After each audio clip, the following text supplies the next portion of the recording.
નમસ્કાર. આકાશવાણી સમાચાર અનિલ પટેલ વાંચે છે. સૌપ્રથમ મુખ્ય સમાચાર. પ્રધાનમંત્રી નરેન્દ્ર મોદીએ દેશના વિદ્યાર્થીઓ ભારતની સંસ્કૃતિ અને સાહિત્યનો પરિચય મેળવી શકે તે હેતુથી શૈક્ષણિક પ્રવાસનું આયોજન કરવા શિક્ષકોને અનુરોધ કર્યો. કેન્દ્ર સરકારે ટેકનિકલ ટેક્સટાઇલ ક્ષેત્રમાં પીએલઆઈ યોજના માટે 10,000 કરોડ રૂપિયા અને આ ક્ષેત્રે સંશોધન અને વિકાસ માટે 1,400 કરોડ રૂપિયાની ફાળવણી કરી.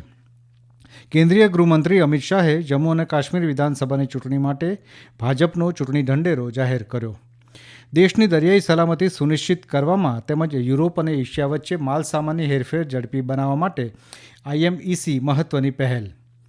પંચાયતી રાજ મંત્રાલય અને યુનિસેફે ગ્રામીણ ક્ષેત્રે સેવા વ્યવસ્થિત કરવા અને સામાજિક પરિવર્તનમાં લોકોની ભાગીદારી વધારવા સાથે મળીને કામ કરવાનો નિર્ણય લીધો.